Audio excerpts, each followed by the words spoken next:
알고는 싶은데 읽기에는 바쁜 우리를 위한 독서 대행 콘텐츠 직독잡설 시작합니다.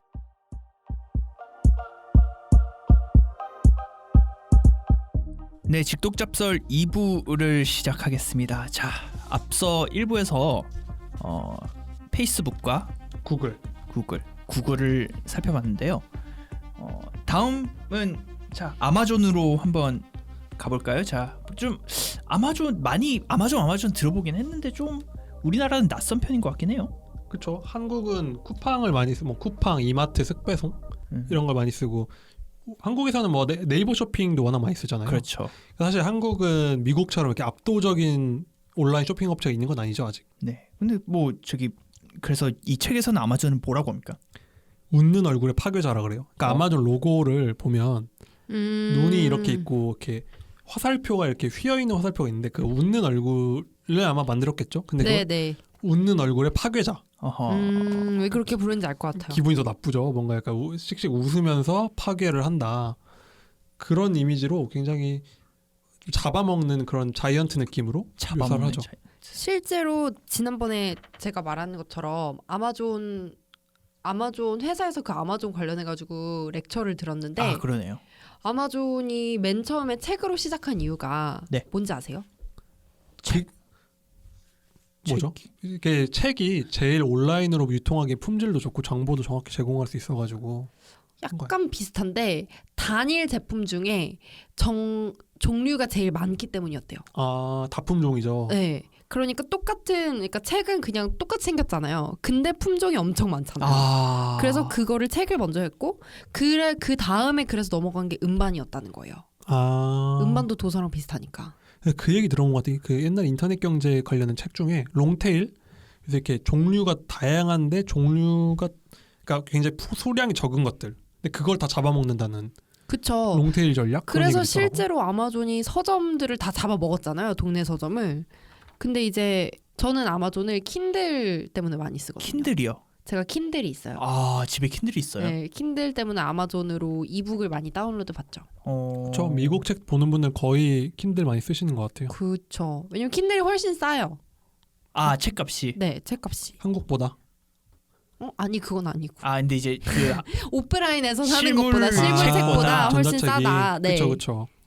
저도 왜냐하면 학교 다닐 때 그 교재들이 가끔씩 원소를 사야 될 때가 있었는데 대학 교재들 살 때 되게 많이 들어왔거든요. 사실 그렇죠. 우리가 뭐 아마존을 살 때 킨들이나 뭐 이런 거 온라인으로 책 구매하는 거 아니고 아마존을 쓸 일이 뭐가 있겠어요. 사실 우리가. 저는 아마존은 책을 한 번도 안 사봤는데 저는 좀 영어 책을 안 읽는다는 거죠. 그렇죠. 저는 영어 책을 안 읽어요. 국제부 가시면 안 되겠다. 아니 한국에도 좋은 책이 얼마나 많은데 한국 책을 많이 읽어줍시다. 근데 저는 뭐 IT 기기를 워낙 좋아해가지고 근데 사실 공산품이다 보니까 전 세계 가격이 다 비슷하긴 한데 그 블랙 프라이데이 때 정말로 싸게 나올 때가 있어요. 그 아마존에서는 와 이거 어떻게 이렇게 싸지 싶을 정도의 막 반의 반값짜리 뭐 스피커 뭐 TV TV 그런 것들을 몇 번 사봤는데 확실히 싸거든요. 그러면서 느끼는 게 아니 어떻게 지구 반대편까지 오는데 더 싸지? 그래서 한국에서 뭐 좀 난리가 났었던 게 아니 블랙 프라이데이가 어떻게 미국게 더 싸냐? 맞아. 한국 기업들이 뭐 너무한 거. 그래서 뭐 한국판 블랙 프라이데이 했는데 뭐 다 가격 똑같고. 맞아요. 그래서 한동안 국내 기업들도 힘들게 했던 기업이죠. 근데 확실히 뭐 그런 얘기 많이 하잖아. 무료 배송, 뭐 지구 반대편까지 뭐 반품해주고. 뭐 그래서 좀 소비 기업으로 저도 많이 접했던 것 같아요. 그렇군요. 근데 자 그러면 책에서 신체 기관에 하나씩 비유를 했다고 하는데 뭐 아마존은 어느 신체 기관이었나요? 작가는 이게 입으로 먹는 걸 옮겨준 손가락 이렇게 얘기를 했는데 손가락. 그러니까 뭐 뇌나 심장처럼 똑 떨어진 건 아닌데 제가 생각할 때 입 같은 느낌? 뭔가 먹게 해주는 뭔가 하고 싶은 거를 넣어주는 그런 거랑 비슷한 것 같아요. 그래서 뭐 먹어 치운다 이런 얘기도 표현이 많이 나오거든요. 그러니까 소비를 상징하는 기관인 거죠. 소비. 근데 또 어느 나라든 이런 유통업체들은 좀 비판을 많이 받아요. 막 너네 중간에서 해먹는 거 아니냐.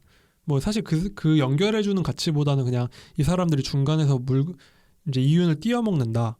그런 것도 많고 또 정치인들도 눈에 불을 켜고 보죠. 이렇게 너희들이 국민들의 뭔가를 빨아먹는 게 아니냐. 그래서 미국에서도 앞에 많은 4개의 기업들 중에서도 또 거의 가장 많은 비판을 받는 기업 중에 하나가 또 아마존인 것 같아요. 일자리랑 관련이 있는 기업이다 보니까. 그렇군요. 그러니까 근데 좀 일자리 이슈는 우리가 한두 번씩은 좀 뭐 국제 기사 이런 데서 스쳐 지나가듯이 들어본 것 같긴 해요. 그쵸. 뭐 아마존 아까도 말씀드렸지만 책을 얘네가 맨 처음에 대표적으로 팔겠다고 나선 이유가 뭐 한 종류지만 한 품목이지만 종류가 굉장히 다양하기 때문이라고 했는데 실제로 그렇게 해서 서점들이 많이 망했어요. 그러니까 뭐 동네 서점에 갈 일이 없는 거죠. 왜냐면 하루 만에 배송이 오니까. 그래서 이제 요즘에 나선 게 뭐 아마존 제국에 대항하는 동네 서점 반란군 뭐 이렇게 해가지고 나온 기업이 또 있어요. 어허. 그래서 뭐 동네 서점들이 이제 온라인 서점으로 연합을 해가지고 뭐 나온 거죠. 그래서 아마존이 지금 미국 온라인 서점 시장 점유율의 70%를 먹고 있거든요. 70%는 어마어마하네요. 진짜. 어마어마하죠. 그런데 이제 코로나 때문에 동네 서점의 85%가 문을 닫았단 말이에요. 그러면은 그냥 대부분 책은 아마존에서 산다고 봐야 되는 거죠. 사실 뭐 책만 하면은 비율이 높지 않은데 그냥 쉽게 생각하면 동네에 있는 슈퍼마켓도 먹어치우고 뭐 공구상도 먹어치우고 음반 그쵸, 파는 데도 음반 먹어치우고. 뭐 옷가게도 먹어치우고 그러니까 자체 거의 패션 브랜드까지 있잖아요. 그쵸. 그러니까 집에서 가는 길에 있는 골목에 있는 가게들은 다 다 망하는 거죠. 아마존으로 들어가니까 이런 골목 상권이라고 하잖아요. 그런 것 빼고 그런 것들이 다 아마존을 빨아들여서 문제가 되는 거죠. 근데 웃긴 게 이제 지금 책으로만 계속 이야기를 하고 있긴 한데 웃긴 거는 아마존이 이렇게 해놓고 오프라인 서점을 냈단 말이죠. 그러니까 이제 와가지고는 경험이 중요하다는 걸 알게 됐다. 뭐 이런 식으로 하면서 오프라인 서점을 냈고 뭐 아마존 고라든지 그런 무인 슈퍼마켓 같은 거를 낸 거죠. 그러니까 당연히 아마존이 뛰어드는 그 시장에서는 호전적이게 될 수밖에 없는 거예요. 아마존한테는.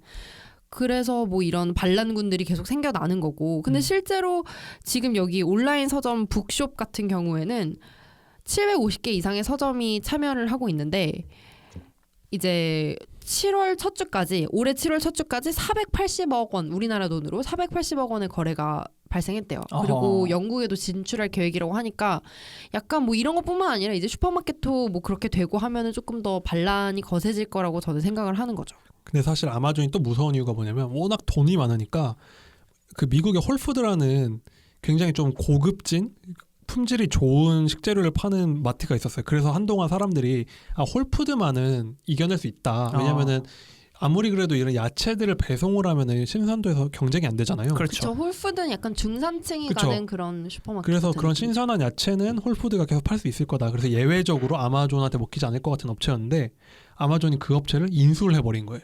그러니까 우리가 경쟁을 쓰러뜨리지 못한다면 돈 주고 사버리겠어.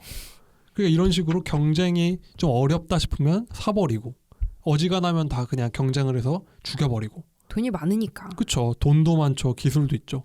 그래서 미국의 이런 뭐 캐시 계산 직원이라든지 매장 안내라든지 창고직 해서 이런 일자리들이 한 7,800만 개 정도 된대요. 740만 개. 그러니까 이 일자리들이 다 위협에 처해 있는 거예요.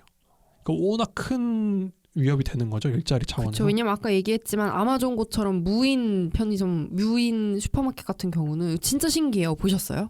아니요. 저는 못 봤어요. 그냥 가보셨나요? 아니, 미국에만 있는데 어떻게 가봐요? 생긴 지 얼마 안 됐는데 어떻게 가봐요? 그렇죠. 한 군데만 생겼을 거예요. 근데 아, 들어가면 네.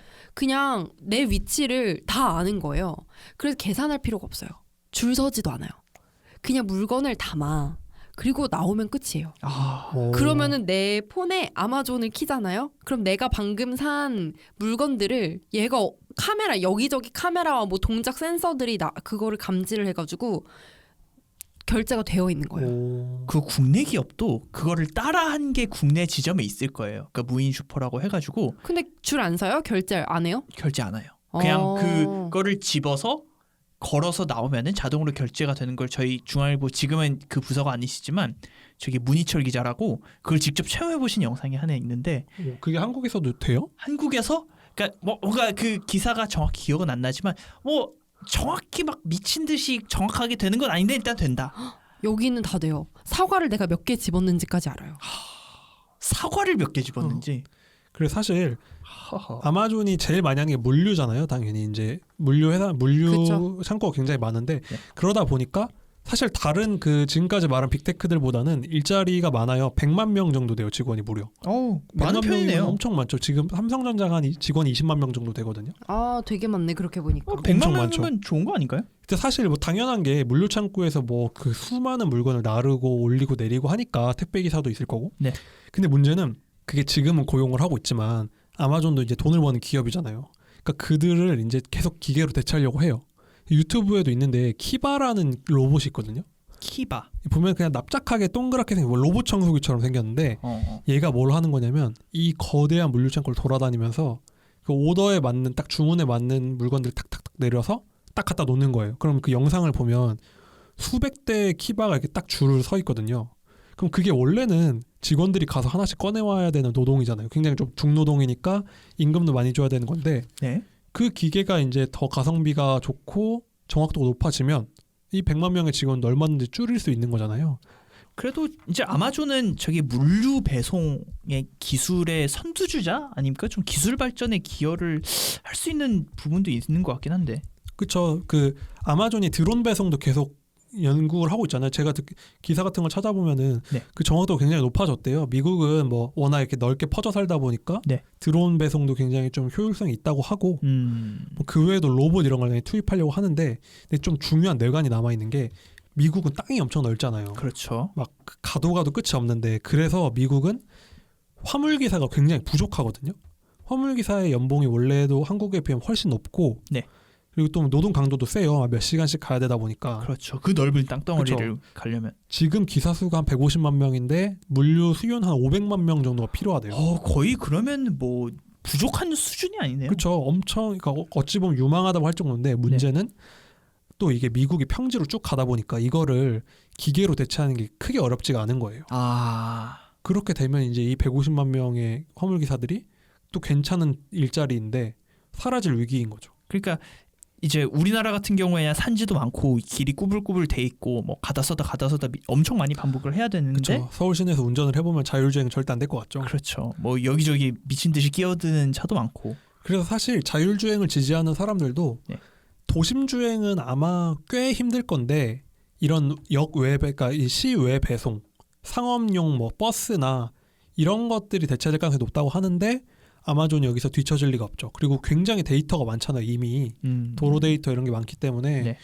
그게 도입이 되면 740만 개의 소매업 일자리에 150만 개의 화물기사 수도 이제 위협에 노출되고 또 그들을 결국 해가지고 또 기계로 대체를 할 거고 그렇게 되다 보면 아마존이 그리고 아까 말한 골목 상권도 다 파괴하고 그러다 보니까 지금은 굉장히 뭐 사실 이렇게 말은 하지만 미국인들은 거의 아마존 없으면 못 사는 수준이긴 해요.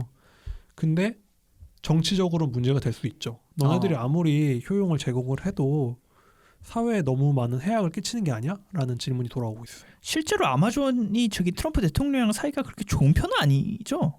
좋은 편이 아닌데 이게 뭐 정치적은 아니고요. 네. 아마존이 언론사를 하나 가지고 있어요. 어디 가지고 있을까요? 아마존이 언론사도 가지고 있습니까? 네. 이 탐욕스러운 지분을 100%로 소유하고 있죠. 지분 100% 저기 아마존 안 하는 게 없죠. 아니 근데 저기 뭐 진짜 유명한 언론사예요. 뭐 아마존 타임즈 이런 거 아닙니까? 아니 그런 거 말고 진짜 유명한 언론사라니까. 산 거잖아요. 네, 샀다고요. 지분을 100% 샀다고요.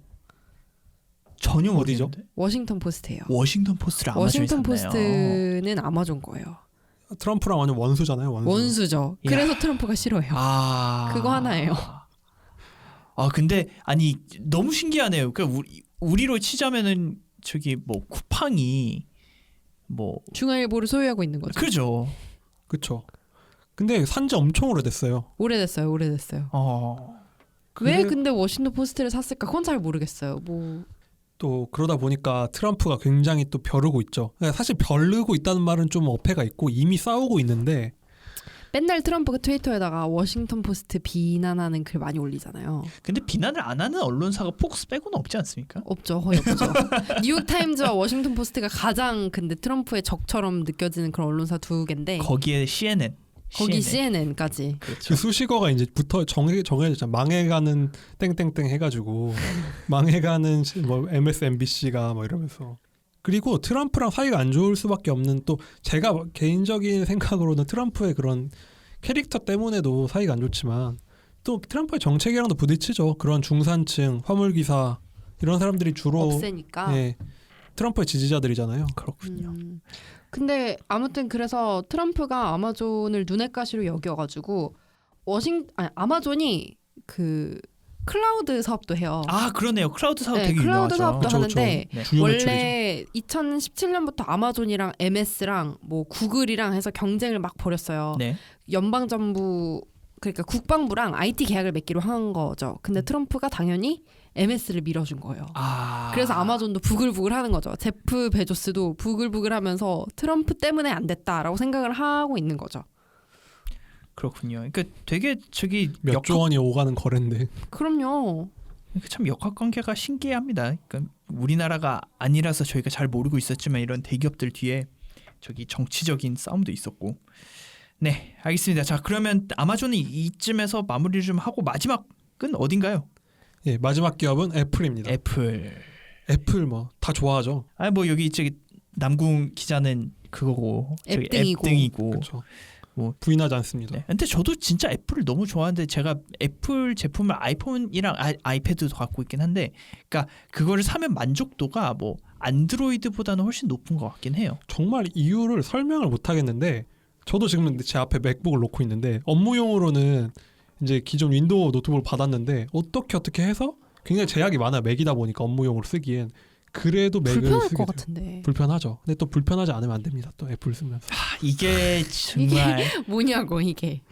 그렇군요. 그래서 재밌는 게 이렇게 저희가 막 뭔가 빠져들잖아요. 좀 과도할 정도. 저는 옛날에 뭐 친구한테 막 애플 제품은 사기로 마음을 먹고 이유를 찾는다고 하거든요. 이제부터 왜 사야 되는지를. 네. 그럼 이 정도의 매력을 갖는 애플을 이 스콧 갤러웨이는 어느 기관에 비유했을까요? 뭐 머리카락. 눈. 빠져드니까. 음. 좀 더 섹시한 게 필요합니다. 좀 더 섹시한 거요? 이게 좀 자극적일 수 있는데 스콧 갤러웨이가 애플을 성기에 비유했어요. 성기. 그거는 섹시한 게 아닌데. 왜 설정이 아닙니까? 왜서 그러니까 제 생각에 이분이 또 비즈니스 하는 분이다 보니까 굉장히 야마를 또 잘 잡는. 야마를 잘 잡아요. 아 머리에 속속 박히더라고요. 그리고 이거를 그냥 숨겨놨는데 킥처럼 내놨는데, 근데 사실 어떤 의미인지 좀 이제 유추는 되죠.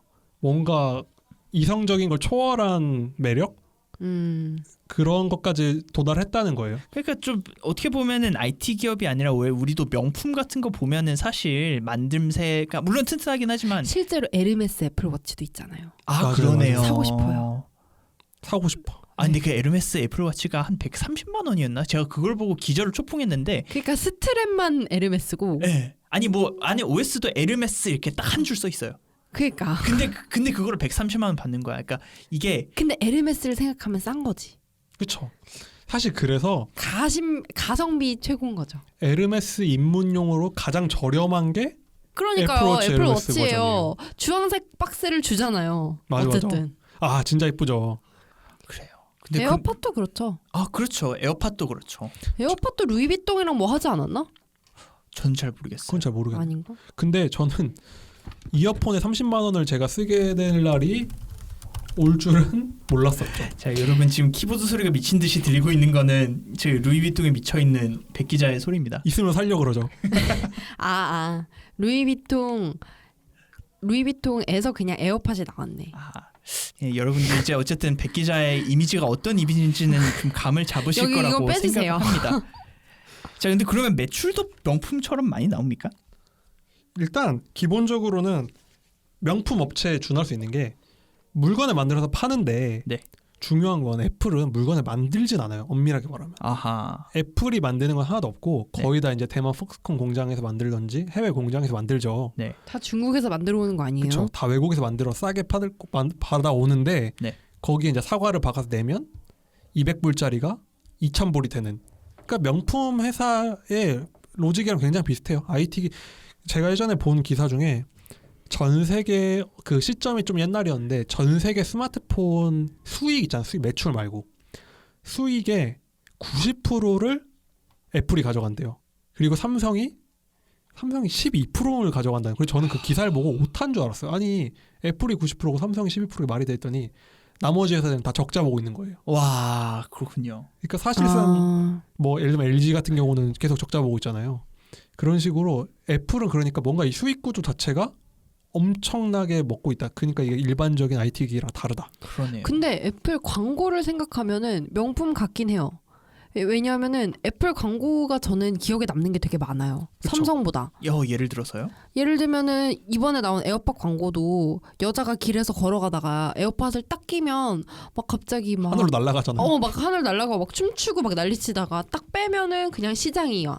그러다가 다시 끼면은 막 노래가 나오고 막 조명이 그쵸. 막 파란색 빨간색 막 이렇게 되잖아요. 그것도 기억에 남고 빌리 아일리시가 애플 위한 곡도 하나 만들었었잖아요. 맞아요. 뭐 그런 것도 기억에 남고. 사실 다른 업체 같은 경우는 막 뭐 16시간 작동, 뭐 그런 거 최고의 나오잖아요. 이런 거 나오잖아요. LG 윙을 생각해 보세요. 이렇게도 그쵸. 돌아가고 이렇게도 돌아갑니다가 야만데 그 애플 뭔가 광고는 그렇지 않아요. 되게 우리가 감성적인 냈으니까 거죠. 빨리 사 이거잖아요. 맞아요. 그리고 막 크리스마스 뭐 얘기 갑자기 나오고 막 근데 끝은 애플이야. 뭐 이런.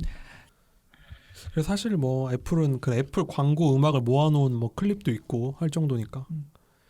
그래서 사실 애플은 좀 긍정적인 이미지가 강하고 약간 미국의 국민 기업이 실제로 내 시총이 압도적인 1위죠. 지금 시가총액이 2,000조 원이 넘었거든요. 그렇죠. 그러니까 국민 기업이고 미국인들이 50% 이상이 아이폰을 쓰고 있고 네. 그래서 뭐 매력적인 기업이에요. 사실 다른 데에 비한 물건을 만들다 보니까 뭔가 이런 보이지 않는 걸 착취한다 그런 느낌도 좀 덜 하다 보니까 그렇죠. 하드웨어 업체니까요. 그러니까 페이스북이나 뭐 예를 들어서 그런 데는 컴퓨터만 이렇게 띠딕띠딕하는 소프트웨어 업체인데 여기는 실제로 뭐 제조를 해서 물건을 내는 제조업이니까 좀 뭐 사기꾼 이런 이미지는 좀 덜하지 않나요? 그리고 마케팅의 귀재인 게 그 지금 요즘에 정치인들 핸드폰 같은 거 이제 가끔 찍혀서 사실 인터넷에 올라오면 거의 대부분이 아이폰 쓰고 있거든요.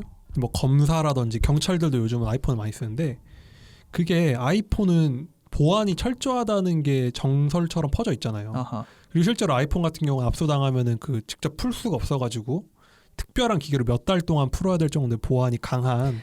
그래서 누가 그렇게 하지 않았어요? 일부러 비밀번호를 계속 틀리는 거야. 그래가지고 100년 후에 열리게 만드는 거죠. 벽돌로 만드는 거죠. 네, 그럼 아무도 못 열어봐요. 그래서 이게 결정적인 사건이 예전에 미국에서 어떤 테러 혐의자를 찾아가지고 그 사람 아이폰을 이제 입수를 했어요. FBI에서. 근데 그걸 이제 아이폰 만든 이제 애플에다가 이거 사람 테러 용의자니까 풀어달라 그랬거든요. 근데 사실 테러면 엄청난 범죄고 영장까지 나왔어요. 심지어. 그러면 집행을 해줘야 되잖아요. 근데 애플이 그거를 안 하고 버텼는데 엄청난 논쟁의 대상이 됐죠. 막 국가 안보를 했지. 근데 애플은 그거를 기회로 삼아서 그 직후에 있었던 행사에서 팀 쿡이 직접 나와가지고 우리는 앞으로 이제 개인정보 보호를 위해서 모든 걸 다 하겠다. 선언을 한 거예요. 각을 세운 거죠. 그러니까 물론 잃는 오히려 부분이 좀 홍보를 한 있지만 거죠. 어허. 네, 애플의 타겟층은 국가 안보보다는 그런 프라이버시를 좀 중시하는 사람들이다. 프라이버시가 잘못했죠. 프라이버시. 네, 알겠습니다. 근데 네. 저기 뭐 미중 갈등 이런 데서도 사실 애플이 좀 간간히 등장하는 것 같아요. 뉴스를 보면. 사실 그 2017년에 이 책을 쓸 때만 해도 이 작가가 미중 갈등 그때는 미중 갈등이 본격화되기 전이니까 얘기를 안 했는데 요즘에 애플의 좀 우호적인 분위기가 제가 국민 기업이라고 그랬잖아요. 그래서 트럼프의 소원이 아이폰을 미국에서 만드는 것이거든요. 어허. 그래서 계속 그걸 하라고. 사실 팀 쿡이랑 트럼프가 굉장히 친하거든요. 둘이 골프도 많이 쳐요. 둘이 골프 치는 사이라서 의외로 굉장히 친하거든요. 근데 그래서 계속 이제 애플에다가 요구를 하는 거예요. 그 폭스콘 공장도 가져오고 미국에서 아이폰을 만들자 했었는데 예전에 그래서 애플이 한번 시도를 해봤대요. 근데 아이폰에만 들어가는 특수한 나사가 있는데 그게 중국산이라는 거예요.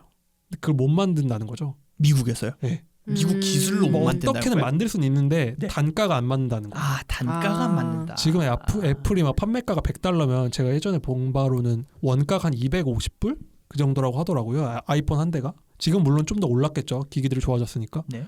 그러니까 한 $300 안으로 그 아이폰을 만드는 거는 미국 내에서는 도저히 나오지 않는다는 거죠. 그렇군요. 못하고는 있는데 어찌됐든 트럼프는 이렇게 설득하고 저렇게 설득하고 하고 싶은 거예요. 그래서 미국인이 만든 미국의 아이폰을 만들려고 하다 보니까 너네는 어찌됐든 제조업이니까 좀 일자리를 좋은 걸 가져올 수 있지 않냐. 그래서 다른 기업들처럼 이렇게 마냥 미움만 받진 않는 그리고 또 애플이 잘 나가야 되니까 미국의 입장에서는 한국의 삼성전자 같은 느낌으로 이제 응원해 주는 거죠.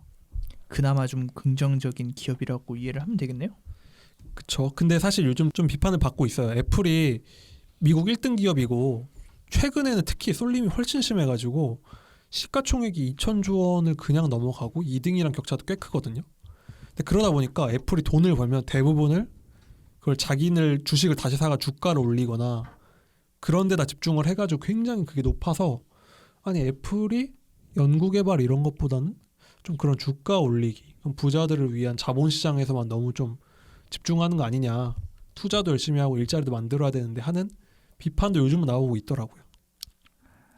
그렇군요. 알겠습니다. 자, 일단 그럼 이렇게 4개 한번 싹 훑어봤는데, 근데 좀 보니까 뭐 물론 이제 뭐 부정적인 뭐 이런 것도 있고 들어보긴 했는데 좀 경쟁이 좀 불가능해 보이긴 하네요. 이렇게 경쟁자 같은 게 좀 뭐 있을까요? 사실 지금 상황으로 봤을 때는 뭐 외부에서 뭔가 진짜 반독점법으로 막 쪼개던지 뭐 애플의 앱스토어 그 30% 결제 수수료 지금 애플이 예를 들면 앱스토어에서 모든 결제 30%씩 수수료를 받고 있는데 그게 요즘 좀 문제가 되고 있거든요. 포트나이트라고 유명한 게임. 에픽 게임즈에서 그 인앱 결제를 우리들은 우리 플랫폼에서 하겠다 싸움이 되고 있어요. 그래서 아니 30% 먹는 건 너무한 거 아니냐 이런 싸움이 있거든요. 사실 이게 뭐 법적으로 봤을 때 너네들 수수료 과도해 이런 게 되면 이제 큰 매출에 손실이 되죠. 그러니까 사실 이런 류의 법적 규제가 아니면 현재로서는 사실 좀 당장은 경쟁자가 보이진 않죠. 그리고 경쟁도 이들끼리 경쟁해요. 거의 보면은 뭐 구글이랑 아마존이 서로 검색 점유율로 경쟁하고 애플이랑 구글이랑 이제 OS 경쟁을 하고 아직은 그런 상황인 것 같아요. 근데 스콧 갤러웨이가 이 책을 쓰면서 뽑은 후보들이 있긴 있어요. 어허. 근데 그 재밌는 후보가 테슬라죠. 테슬라. 아까 말했던. 얘기했던. 그렇죠. 굉장히 인사이트가 있는 게 지금 뭐 요즘 테슬라가 뭐 거품이다 해서 주가도 많이 빠지고 논란의 한가운데 있지만 만약에 이제 무인 자율 주행차가 되면 그 안에서 모든 거를 이제 테슬라에서 소비를 할 테니까 거기에 이제 많은 뭐 엔터테인먼트도 들어가고 그 안에서 많은 걸 할 거고 그럼 플랫폼 기업이 된다면 뭐 제5의 경쟁자가 될 수 있지 않을까? 차 자체를 이제 플랫폼을 만든다면? 근데 그래도 잘 이해가 안 가는 게 테슬라는 그래도 차를 만들고 차와 관련된 플랫폼이 될 거잖아요. 근데 테슬라랑 어떻게 구글이랑 싸워요? 그러니까 테슬라랑 페이스북이랑 어떻게 싸우죠? 그러니까 예를 들면 지금은 차가 그냥 기계잖아요. 네. 그러니까 이제 새로운 그런 인포테인먼트 뭔가 엔터테인먼트를 할 수 있게 차 운전을 안 하면 그 안에서 많은 걸 소비를 할 수 있잖아요. 그 시간에. 이게 그러니까 자율주행차가 새로운 아이폰이 되면 거기 들어간 게 테슬라의 OS고 그리고 예를 들면 현대차가 그 OS 만들 기술이 안 되면 테슬라 OS를 가져다 쓰는 거예요.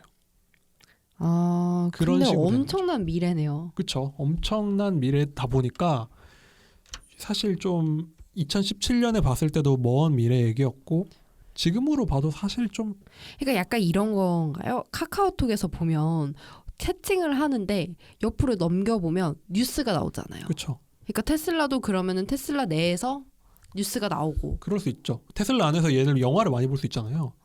그러면 그 영화를 넷플릭스나 디즈니 플러스를 보여주는 게 아니라 뭐 테슬라만의 OS 위에서 보게 한다든지 그런 걸 할 수 있죠. 예를 들면 거기 넷플릭스 올라가도 테슬라 OS를 통해 결제를 하면 수수료를 받는다든지 그러니까 새로운 뉴 플랫폼이 될 수 있다는 건데 사실 굉장히 지금 생각해도 이게 거의 테슬라가 그리는 이상적인 미래거든요. 한 3, 4년 내에 올 수 있는 미래는 아니죠.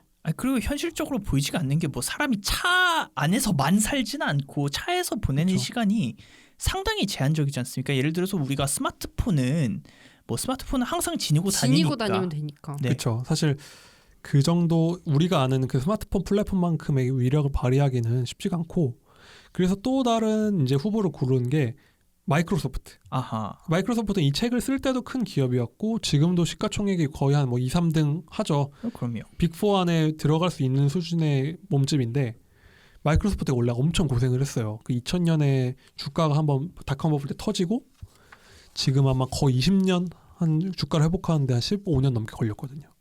근데 경쟁력을 찾은 게 클라우드. 클라우드는 지금 아마존이랑 마이크로소프트가 양분하고 있잖아요. 그러니까 뭐 미래에는 모든 뭐 정보가 클라우드에 올려놓고 살 테니까 그걸 마이크로소프트가 잘하면 또 될 수 있지 않겠냐인데 문제는 그거죠. 그거는 업무적인 영역이고 B2B다 보니까 과연 우리가 이렇게 우리 삶에 얼마나 많은 영향을 자나깨나 미치. 쓰는 기업들이야 될까? 그리고 뭐 그 외에 뭐 월마트니 에어비앤비 이런 건데 그건 제 생각에 좀 단기간 빗나간 것 같고 또 하나가 알리바바. 알리바바. 이거는 좀 현실적인 것 같아요. 왜냐하면 알리바바는 가능하죠. 중국에서 그냥 독점을 하면 되는 거니까. 네. 사실 이건 이미 좀, 지금 독점 중이니까요. 좀 약간 반칙일 수 있는. 사실 알리바바의 거래량이 아마존을 뛰어넘었잖아요 이미. 그렇죠.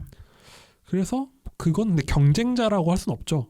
영역이 다르니까 둘이. 알리바바가 이제 근데 아마존처럼 돼가고 있으니까. 그래서 사실 중국 기업 정도 유력하다고 할 만. 근데 사실 그거는 경쟁을 해서 뭐 이긴다기보다는 그냥 나눠 가지는 국가를 나눠 가지는 체제다 보니까 아직까지는 그렇게 유력한 경쟁자라고 할 만한 기업은 예측한 후보 중에서도 보이진 않는다. 그렇군요. 알겠습니다. 자 그러면 제가 일단 미국 어쨌든 뭐 경쟁자도 뭐 크게 딱히 보이지 않는 혁신의 상징 뭐 이런 건데 어쨌든 아까 처음 얘기했듯이 좀 비판적인 입장을 견지를 한 거잖아요. 그리고 뭐 이런 비판적인 시각에서 책 제목을 플랫폼 제국의 미래라고 지었으니까. 근데 그래서 미래는 어떤 미래라고 저기 갤러웨이 교수가 하나요?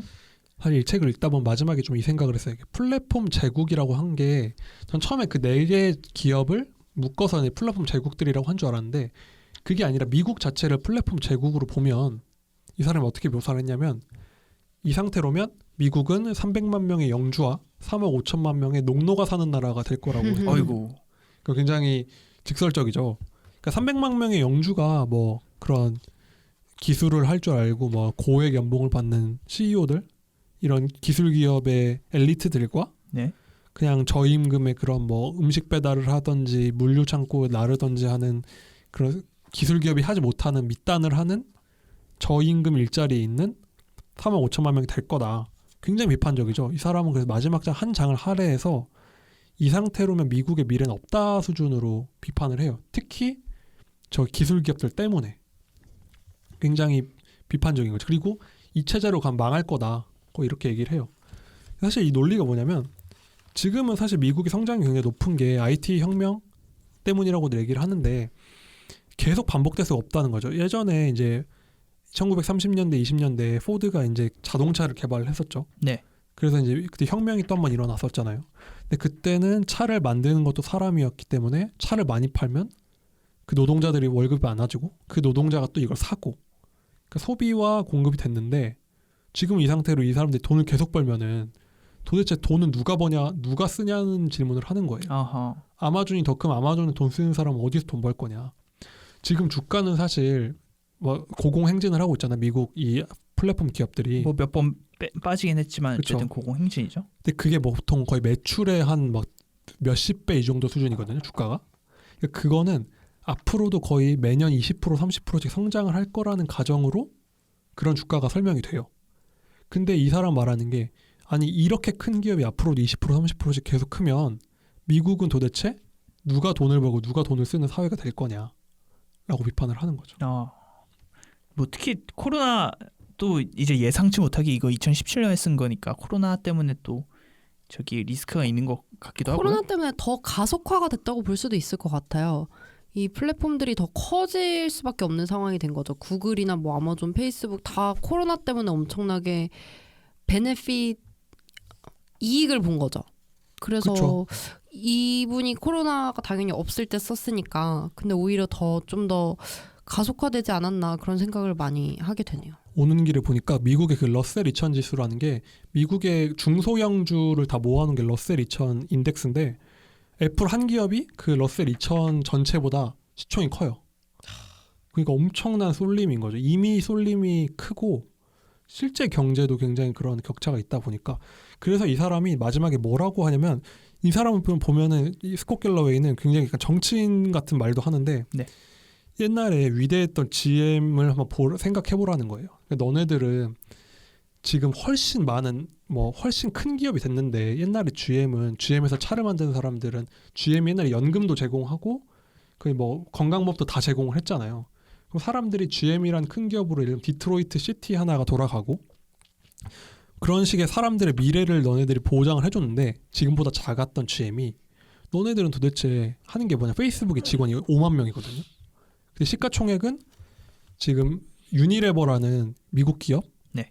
여기 한 10만 명 고용했는데 여기에 5배가 넘어요. 아하. 근데 직원 고용수는 5만 명밖에 안 돼요. 그러니까 너네들은 도대체 미국인들에게 해주는 게 뭐냐, 책임을 지는 게 뭐냐고 통렬하게 비판을 하는 거죠. 그리고 예전에 미국이 이제 맨해튼 프로젝트라는 걸 통해서 핵폭탄을 만들었잖아요. 그렇죠. 근데 그때에 비하면 훨씬 이제 연산 능력이나 과학기술이 많이 발전했는데 그때는 핵도 만들고 우리가 달에도 사람을 보낼 정도였는데 니네들은 그렇게 기술 개발을 해서 고작 하는 게 뭐냐, 사람들 이렇게 페이스북으로 시간 낭비하게 만들고 하는 거냐, 거의 그런 식으로 얘기를 해요. 그 위대했던 일을 했던데 너희들은 고작 하는 게 뭐냐. 그러다 보니까 좀 현자 타임이 온 것 같아요. 현자 타임이라고 그러잖아. 어느 순간 갑자기 이거 뭐지 하는 느낌. 현실 자각 타임. 그렇죠. 그러다 보니까 좀 이 사람도 많이 냉소적으로 비판을 했고 이게 좀 미국에서 비주류 의견이 아니다. 어느 정도 통용이 되고 있는 의견인 것 같다. 또 대선 직후에 한번 봐야 되지 않을까. 굉장히 많은 일이 일어날 수 있지 않을까 그렇죠. 싶어요. 민주당이 지금 거의 이제 민주당 바이든 후보가 저 집권을 할지 안 할지는 우리가 지금 아직도 아무도 모르고 있는데 집권을 만약에 한다면 좀 대수술이 들어갈 것 같기도 해요. 일단 페이스북이나 뭐 구글 같이 뭔가 가짜 뉴스를 퍼뜨리는 혹은 그런 게 유통되는, 그러니까 정보가 유통되는 그런 기업들에는 당연히 대수술이 들어갈 거고요. 아마존은 근데 솔직히 아직은 잘 모르겠어요. 그러니까 이게 대선하고는 그렇게 연관이 없는 것 같고. 네. 근데 오히려 뭐 아마존 같은 경우에는 트럼프가 싫어하기도 하고 아까 말한 대로 일자리를 많이 없애고 있으면 당연히 눈에 가시겠죠. 트럼프 눈에는 그런, 트럼프가 제일 좋아하는 게 돈을 벌기는 벌지만 엘리트가 아니라 뭐 약간 중간 소득층을 되게 좋아하잖아요. 그런 사람들을 위한 일자리를 많이 만들려고 하겠죠. 뭐 그래서 요즘에 나오는 게 트럼프가 자랑하는 것 중에 하나잖아요. 중국의 틱톡을 네. 그렇죠. 때려가지고 일자리를 만들어낸 거 아니에요. 아 그렇죠. 그렇죠. 그러니까 그런 것처럼 또 때릴 수 있겠죠. 뭐 페이스북이든 구글이든 뭐든 때려서 야 너네 일자리 몇 개 내놔라 할 수 있는 거고. 근데 민주당인 바이든이 집권해도 제가 봤을 때는 이런 정보 유통, 그러니까 불완전한 정보 유통이 가장 큰 지금 문제가 되고 있기 때문에 그런 부분은 다 뜯어 고치려고 하겠죠. 어떻게든 수술을 해야겠다는 합의가 약간 만들어진 것 같고 그런 것 같아요. 사실 근데 좀 4개 기업을 좀 뭐 순서를 매겨보자면 리스크가 큰 걸 보면 아무래도 페이스북이 제일 타겟이 되기 좋은 것 같아요. 예민하고 사실 페이스북은 광고 회사이지만서도 하나의 커다란 언론 매체잖아요. 그렇죠. 그러니까 여러모로 건들 점도 많고 영향력도 크고 그리고 주커버그는 사실 민주당에서 대선 후보로 나올 거라는 소문도 많았기 때문에 아하. 정치적이잖아요. 굉장히 이 기업 자체가. 정치적이죠. 그리고 고용도 적고 호감이 가는 것도 아니고 이게 거의 미국 소셜 네트워크 왜 디지털 디톡스라고 하면은 SNS가 대표적인데 그거 끊으려고 사람들이 하고 이러잖아요. 그래서 전 진짜로 나중에 담배세처럼 이런 SNS에 진짜 그런 류의 세금이 물릴 수도 있지 않을까 그런 생각이 들더라고. 언제까지 SNS에 무한정 쓰게 할까? 그런 생각도 좀 들어요. 뭐 페이스북이나 인스타그램 같은 게 어린 아이들한테 되게 안 좋은 영향을 그쵸. 미치고 있다는 얘기는 뭐 너무 오래전부터 사실 나온 얘기이긴 하지만 특히 지금에서 훨씬 더 대두되고 있거든요. 그러니까 그런 것들에 대한 문제점을 미국뿐만 아니라 우리나라도 엄청나게 지적을 하고 있고, 그러니까 뭐 이거는 당연히 페이스북이 가장 크게 타격을 입을 것 같기는 해요. 그리고 아마존은 그런 좀 문제도 있지만 아직까지는 미국인들이 느끼는 효용이 너무 커서 아직까지는 그쵸. 우리도 좀 쿠팡 지금 없애라 그러면 그러니까요. 싫잖아요. 전 싫어요. 그게 중독이 됐으니까. 쿠폰 얼마나 많이 시키시나요? 쿠팡이요? 예. 한 달에 얼마? 진짜 한 달에 한 상자가 한 70개는 오는 것 6, 같아요. 70개요. 저도 근데 네. 그 정도 오는 것 같아요. 6, 70개요. 네. 저는 어느 날 제가 돈 쓴 내역을 쭉 봤는데 네. 다 쿠팡이요. 다 쿠팡이에요. 진짜. 전 심지어 밀키트부터 시작해서 다 쿠팡으로 시켜 먹으니까. 다른 거 요즘 가격 비교 잘 안. 너무 쿠팡 뒷광고는 전혀 아니고 뒷광고라도 들어온 네. 1회라서 그런 것도 없고요. 근데 아마존은 아직은 좀 어쨌든 100만 명 고용했으니까 네. 그런 것 같고 구글은 사실 정치적인 것만큼이나 좀 이런 사업적인 확장성에 대해서 좀 문제 제기가 주주들이 많이 하고 있어요. 그래도 구글보다는 페이스북이 훨씬 정치적이니까 그렇죠. 거기에 대수술이 제일 먼저 들어올 것 같아요. 애플은 그래도 조금 그나마 그리고 이 책에서도 이 사람이 이 4개 기업 중에서 가장 그래도 유지 가능한 게 애플이다. 애플은 그 명품이잖아요. 사실 그쵸. 우리가 뭐 루이비통을 손보진 않잖아요. 그쵸. 똑같은 거죠. 사실 뭐 그거는 원래 그런 명품 기업들은 그런 거지. 사람을 적게 뽑아도 그렇고. 그래서 애플은 좀 그래도 제조를 하니까 인상이 좋지 않나 싶어요. 그렇군요. 근데 지금 가만히 듣다 보니까 우리나라 얘기를 또 안 할 수가 없는 게 우리나라도 어쨌든 좀 뭐 테크 기업 뭐 아까 말씀하셨듯이 네이버 뭐 이런 문제들도 있고 테크 기업들이 좀 도마에 오르기도 했는데 우리나라는 비슷한 문제가 있는 건가요? 사실 한국은 조금 사정이 나아요. 일단 한국은 경제 구조가 미국은 서비스업 중심인데 한국은 좀 제조업 중심이거든요. 그래서 한국은 시가총액 대부분이 반도체가 차지를 하죠. 근데 반도체도 기술 기업이지만 어쨌든 제조고 굉장히 일자리를 많이 만들고 있다 보니까 뭐 예를 들면은 천안이나 평택, 뭐 수원, 이천 이런 곳은 그 삼성이랑 하이닉스 공장으로 굉장히 많은 소득을 벌고 있으니까 한국은 좀 그런 류의 기술 기업에 대한 시각은 좀 많지 않은데 네. 포털, 카카오, 네이버가 좀 항상 정치적인 이슈의 중심에 서죠. 그렇죠. 내수를 좀 침범한다는 비판도 받고 네. 이제 뉴스 유통에 대해서도 공정성 시비가 항상 나오죠. 들어오라고 하고요. 그렇죠. 들어오시고 이러다 보니까 또 한국이 좀 미국에 비해 훨씬 이렇게 좀 작은 나라고 관계가 밀접하잖아요. 정치권이라든지 그러다 보니까 그런 시비가 있을 수밖에 없는 또 그리고 감시의 눈길도 굉장히 많고 네. 그런데 좀 강도는 낮지만 한국에서도 언제든 잠재하고 있는 리스크가 아닌가. 그리고 요즘은 배달의 민족이 또 타겟이 되고 있죠. 아, 그렇죠. 타겟이 되고 있죠. 예. 사실 네이버, 카카오는 너무 익숙한 친구인데 우리한테는 배달의 민족에 대해선 항상 우리가 접촉을 하잖아요. 뭔가 직접 접촉을 하다 보니까 아니 이거 그냥 갖다 주는 건데 왜 내가 배민에다가 이런 걸 그러니까 불현듯 그런 거 약간 시시때때로 불쾌감을 느끼는 거야. 네이버나 카톡은 제가 생각에 그 과도기를 좀 넘어선 것 같아요. 맞아요. 그러니까 불만이 있었어요. 없었던 게 아니고 있었고 그걸 견제 대상으로 많이 삼았다가 어떻게 보면 진 거죠. 사람들이 졌고 그냥 편안함에 졌다 그래야 되나? 그냥 편안함에 졌고 사실 저는 배민도 질 것 같아요. 왜냐면 편하잖아요. 그렇죠. 배민이 또 없으면 안 되니까. 근데 요즘 쿠팡 이츠나 뭐 이런 것도 생기고 있긴 한데 또 나름 엄청 치열하고. 치열하죠. 근데 사실 한국에서 그런 빅테크 논란이 조금 자유로울 수 있는 게 한국은 비기되기엔 너무 작은 시장인 거예요.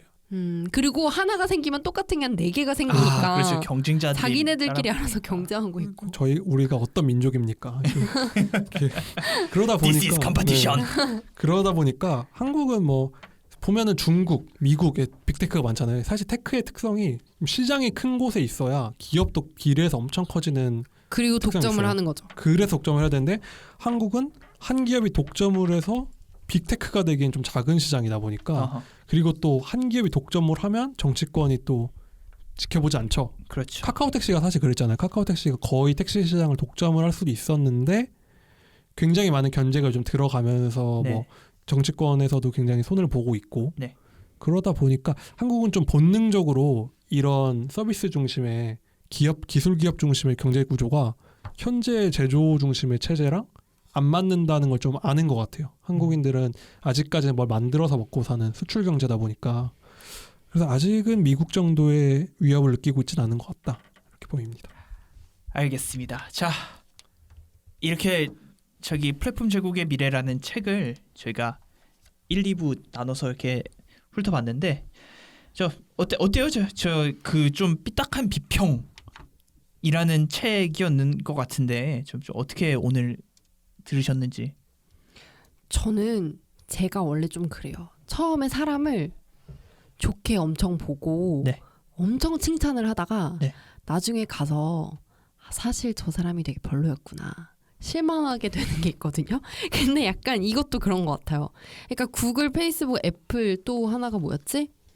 아마존. 네. 다 너무너무 혁신적인 기업들이고 우리 세상에 전 세계에 엄청나게 도움이 될 것 같았거든요. 처음에는. 근데 이게 알고 보니까 안 좋은 부분들이 점점 수면 위로 드러나기 시작한 거죠. 그리고 실제로 그 개발자들도 그런 걸 원해서 만들지는 않았을 거예요. 처음엔 다 좋은 생각으로 만들었겠죠. 페이스북 뭐 아까 사랑을 찾으려고 만들었다면서요. 근데 그게 동전의 양면성이라고 결국 안 좋은 부분이 있다는 것도 우리가 알고 좀 대비를 했어야 되는데 그러지 못한 거죠. 근데 뭐 지금이라도 좀 규제를 하고 좀 대비를 하면은 사람들이 조금 더 나아지지 않을까? 이런 생각이 들더라고요. 제 생각에는 뭐 한 줄 평을 하자면 too big to love 이제 빅테크와의 관계가 자, 영어 발음을 너무 다시 한번 한글 제대로 한국어 해주세요. 같나요? 방금 백 기자 표정을 여러분들께 한번 저 보여드리고 싶었는데 무슨 말인지 못 알아들었어. too big to love 아, 너무 사랑하기에 그쵸. 너무 크다. 아니 이제는 뭐 한국말로 하면 되지. 사랑하기에 너무 크다. 그럼 왜 굳이 아니, 영어로 하셨습니까? 왜냐면 이거 교양이 부족하십니까? 이거? 아니 too big- 영어를 못하면 교양 미국 금융기관들한테 too big to fail이라고 많이 하거든요. 대마불사. 그렇죠. 대마불사. 대마불사라는 저기 말도 있는데 왜 굳이 영어로 too big to 이걸 하고 싶었습니다. 그랬는데 얘네들은 망하기에 너무 크다기보다는 사랑을 하기엔 너무 커진 기업들 이제 무서운 상대가 돼가고 있는 것 같아요. 아하. 그 근미래 디스토피아를 그린 그 드라마인데 BBC에서 만든 이어즈 앤 이어즈. 아 그거 왓챠 그렇죠. 네, 왓챠 있죠. 있죠. 거기 이것도 보면은 뒷광고 같은데 아무튼. 전혀 뒷광고. 아니 광고 좀 주십시오. 앞뒤 옆 광고 뭐라도 들었으면 좋겠는데요. 그것처럼 뭔가 미래에 문제가 되어가고 있는 친구들. 근데 이제는 우리가 이들을 어떻게 규제할지 세금이든 규제든 진지하게 논의를 해봐야 되지 않나 싶습니다. 네, 알겠습니다. 자, 오늘 빅테크 기업에 대한 이야기를 들어봤고 다음 콘텐츠도 더욱 알고 싶은 책을 들고 와서 대신 읽고 썰을 풀어드리겠습니다. 다음에 뵙겠습니다. 감사합니다. 다음에 만나요. 감사합니다.